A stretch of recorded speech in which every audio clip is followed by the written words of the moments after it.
Hey peeps.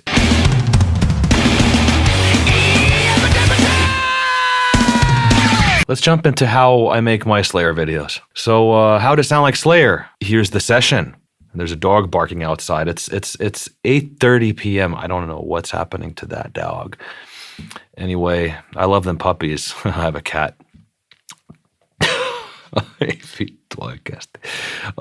So as you can see, I'm very organized with my tracks. The drum track is just called New.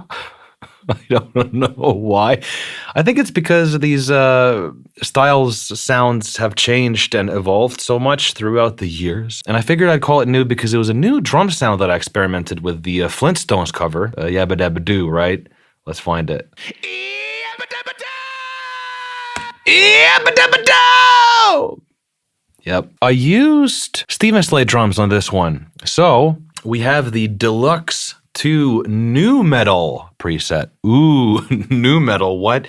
That's the one I used. I may have tweaked different samples for the snare and the bass drum, but yeah, that's really it. I started tweaking and I love the sound of this kit. I love the sound of this one. I think I might have done some like small tweaks with the kick volumes and the snare volumes and this kind of stuff. And then I like to, tweak the room sound and the overheads and this kind of stuff. And I just really love how these drums sound. Check it out. I love it. I can't hear it. I can only hear popcorns in my headphones, which I'm not wearing. Then I've put in the Vitamin compressor. So this one's really great. It just does something. The transients just come out of nowhere. Transients are like when you have a punch. So it just does something magical. It sounds great. I just open it up and I just have the sound that it has. And it's just on the drums, and it's just really good sounding. I use it for a lot of this stuff. Then I've got a Pro C2 Fab Filter compression on this. It's the Obnoxious Squash preset. This is what that's doing. And I've also put a transient master. What have I done here? Yeah, I've boosted the transients even more. Then I've also boosted the sustain. And then we seem to have Fab Filter's Pro Q3. So as I mentioned in the Iron Maiden breakdown, I love this stuff. Can you see what's going on? This is the EQ curve, but when the music starts to play, look at that.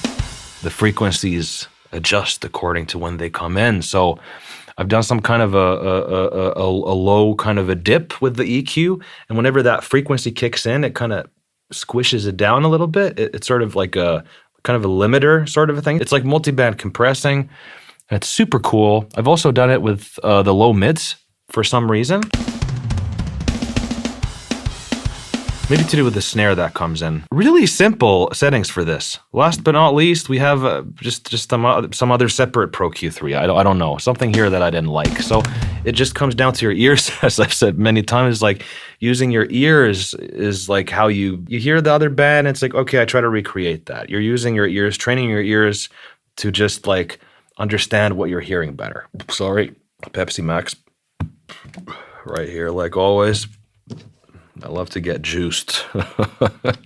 Something else I could mention is that I actually play the drums with the keyboard drums. Like I have a keyboard down here and I go, that's the fastest way that I can get the drums done. Something that's really cool also on Steven Slate is that you can go to this place called Grooves, and here you have different things. I lost my train of thought, so I didn't know what I was going to say, so I said things.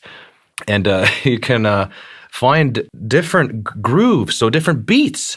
Like look at this, you can go here and then you hear it like this. Yeah, it's not Slayer, so I don't pick that. You can take grooves that are already made here, and you can just kind of drag them into the track. It's insane, So this is really useful if you're I don't know, stumped. And that's the drums really. Like I used to do this thing where I had multiple drum tracks where I'd have different snare sounds and this track and layer things together. But I kind of did this A/B comparison one time. Like I think I was looking at the Rammstein session or something, and I noticed that, okay, I have a separate sub-bass track, and then I have the primary drum track, and then I have a room track separately. Then I have this completely different like snare track, which is like an aux, and the sessions would get really slow and all this. And I thought to myself, what if I just have one track and just try to do it really good on that one track? And you know what? It's better. Wasted years. When I have ideas, like I've said before, is like I might get them in my head sometime, like I'm showering or taking a shit. And I'll just be like, oh, I have an idea. You know, and then I have to go to the phone and go, I have the idea. You know, it just goes really fast. Like when my brain tells me you have an idea, I trust my brain to drag me as a piece of flesh to go through this process. Like, I have an idea, here we go. And it just sucks me in. And I become this like chess piece to my idea. And I just, I record the idea really fast, and I might like run into like take out the MacBook and I record stuff there like blah. And then the thing is like I just want the idea to just come across like just the thing is like my brain says you have an idea, get it done. That's how my brain works. It's a really weird thing in me. So I just have to go fast and like just get it to perfection and just I don't know, that's just how I work. So that's another excuse to why my sessions are so messy is because I just want to get the fucking idea done. Like I want to have the tracks. I want to save time. I just don't care. This is creative work. I just want to create the thing that's in my head, get it right, get it done, be proud of it. Hopefully. That's my excuse. Let's go to the vocal track, which is the second one. One thing I do is I definitely try to keep consistency with like drums, bass, guitars, and vocals and effects. Like I try to do that. Like sometimes these sessions become fairly big. I usually try to be that organized at least with this kind of stuff. But on this session, my vocals I've just dragged them here for some reason. I think I might have wanted to hear the drums while I was recording. But let's go through the vocals a little bit here. We got this. Let's hear it maybe. Oh yeah. I love this one. I love the Flintstones one. It's a wormhole song. I call them wormhole songs when there's like some like riff that's just really good. Like my favorite part in this song is this one.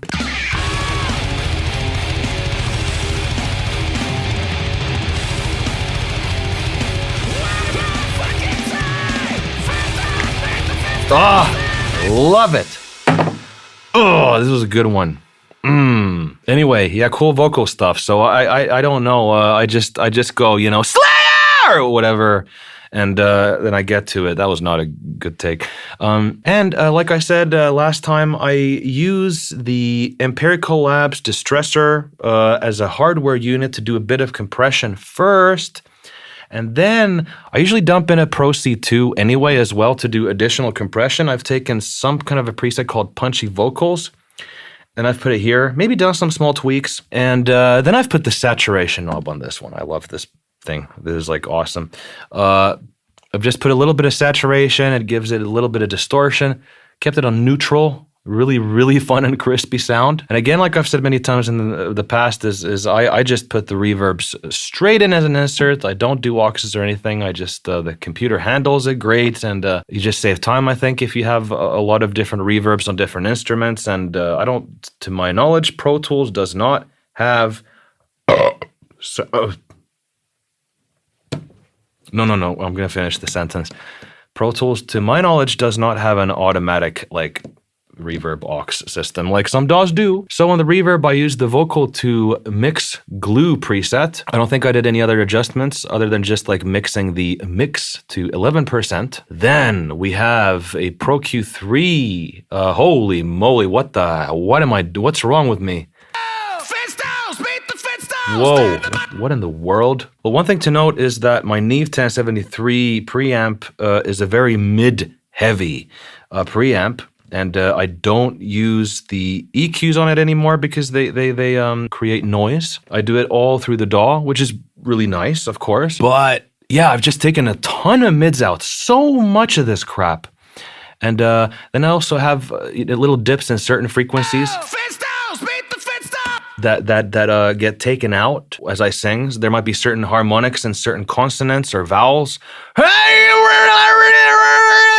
Let's see if I can find something. Flintstones meet! There.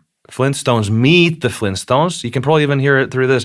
Flintstones meet the Flintstones! You know, it's a very harsh middle frequency. So I might do not an EQ adjustment for the whole thing, but only when that frequency comes in, it goes down. I love this thing. I love this thing. For this, I've done it in the mids, it looks like. Otherwise, I've just taken out certain frequencies. Oh, I think for this one, I just did a dip for the high mids. Took out some of the high frequencies, it looks like. You know, sometimes like if you're doing more old school stuff, you might want to take out some of the highs. You know, it just doesn't, it's supposed to sound more boxy. Like some of the Iron Maiden stuff, for instance. Or rather like old Metallica stuff or something, there might be quite a bit of middle frequencies in the vocals and less highs. I use the Waves de-esser and I take the male S preset and I take it down here. This is my go-to. I haven't done de-essing so much on Pro Q3. I do actually, well no, that's not true. I do actually do those dips, but it's not the primary intention to use it as a de-esser. Then we've got this EQ. Holy moly, have I taken a lot out from this. Hate me, hate me, hate me. Bring it on, brother. Yeah, this is, oh my God, I've taken out so much from the vocals. I've taken, done a low cut all the way to 274 hertz. What do you think about that? That's pretty insane, isn't it? I don't know, it just, these frequencies just didn't sound good. I don't know, I just took it all out. And it's not always like this, but sometimes it is. Sometimes I take out a ton of stuff. I take a ton of stuff. It just depends on what it is. Like Rammstein, I don't take that much out. And then I'll be totally wrong when I check out that session. We'll see. Kaboom and another Pro Q3. Look at this. I've used it as a de-esser, huh? Why did I do this? Maybe there's too much compression and there's weird stuff happening. Because that's the thing too, is like if you put too much compression, then weird things start to happen and then you start EQing the living hell out of your track and something like this. I might have ADD, so. Okay, and then I have like other tracks where I'll take a vowel like this one and then just make it swim in a delay.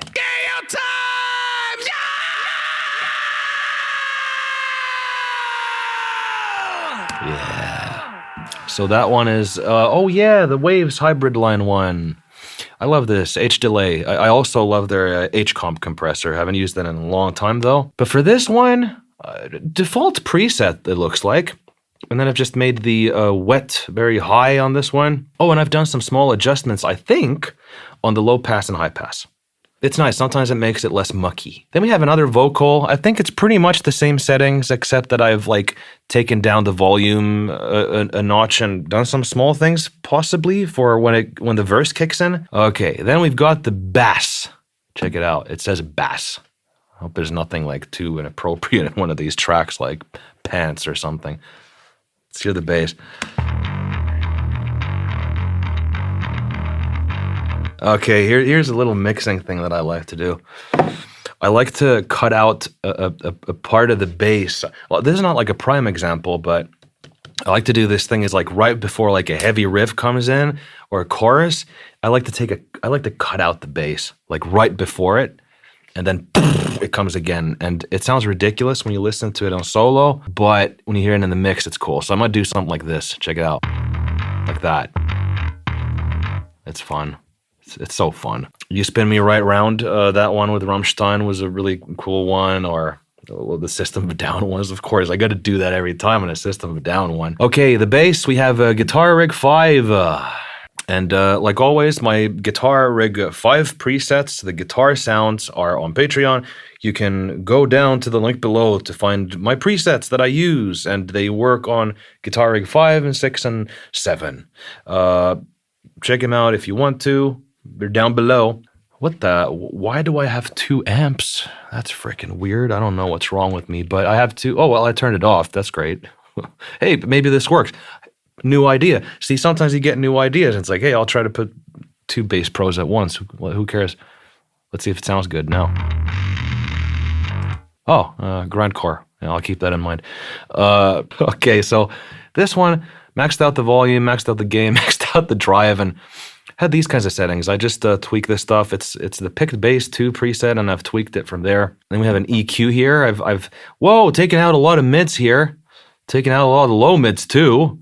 And I've done a low cut as well. I don't know what's happening here, but yeah, like I like to take out like maybe like somewhere like between 40 to 60 hertz out of the bass, and then I leave room for the lower frequencies on the kick for the drums. I usually like to kind of have this kind of a principle, I guess. I should do it the other way around, where the bass has more bass than the bass drum. Oh. Anyway, yeah, pretty brave settings on that one. Oh, then we have the H comp. So what is this? It's the bold bass preset. And I think I've just used that as is. I haven't touched it. Then we have a Pro Q3. More stuff here. Nothing fancy, just like regular EQs. Just taken out frequencies and boosted something here and there. And that's that. We have one more EQ when I've done some kind of a decision where I take more of the bass out. Something like this. And that's the bass. Then we got the guitars. I use humbucker guitars, just anything will do. I like to use these double cuts. The Woodwright Warlord is excellent. And I really like to use the Yamaha SG600 as well. It's a vintage guitar. The bass is, I forgot to mention, the Lackland Skyline. Am I really going to do this in every video, or just, I don't know, we'll see. Yeah, the guitars, let's check this out. So, kaboom. Here we have it. It's like a riff rocker preset with adjustments. The screamer is on, the boost is on the Marshall. It's the lead 800 amp. These are the settings.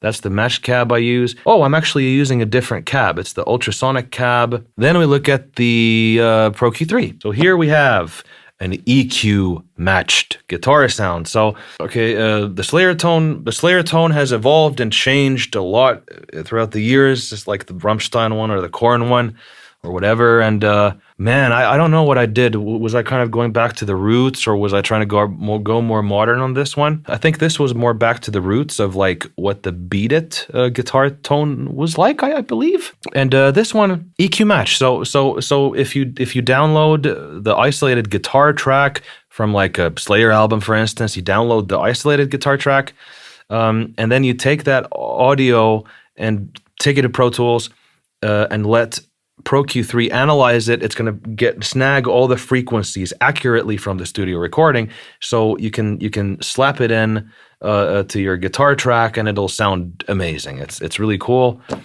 So EQ matching is really fun, like for this kind of stuff. So that's the tweak. It's actually taken a lot of the bass up. That's really interesting, huh? Other stuff. Then we've got another EQ, which is doing nothing. Oh, no. Actually, it's adjusting the output. I think that's what I've done with this one, is like, I do this for balancing reasons, I guess.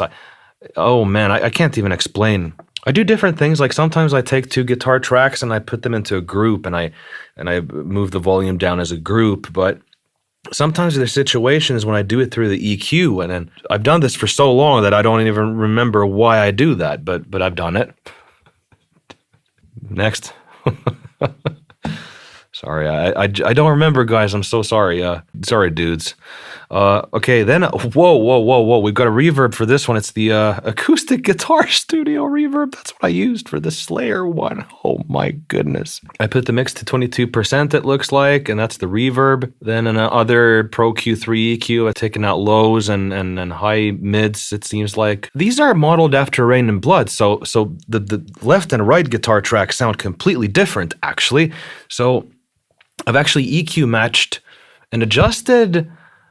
Sorry for bumping the microphone. I've adjusted both tracks accordingly to like how they sound on the record. So you can tell that the guitar right track has like a mild adjustment with the dry and air setting, it seems like. EQ match is different, of course, completely different. The reverb on this one is a medium chamber reverb. The mysterious EQ output thing. God fucking damn it, I just... why, Otto's brain? Why do you do this? I don't know. I think the best explanation is, the best thing I can say is that I do it for balancing reasons. Balancing the levels for the left and right guitar sound. That's the best explanation I can say for now. It's so cool. I love this stuff, man. And then we got the guitar solo, is that right? Yeah. I love Slayer solos. Yeah, nothing special. Nothing special for this one. It's just hey guys, guess who ran out of battery on his camera? I did. It's a sad day, but you know what? We went through the whole session. We got all the way until the guitar solo, and we got it made. So this is the ending I'm gonna put on this video. Like everything else is 4K, but this is a webcam thing. So I hope you enjoyed the video, and I'll catch you on the flip side, peeps. Kablam!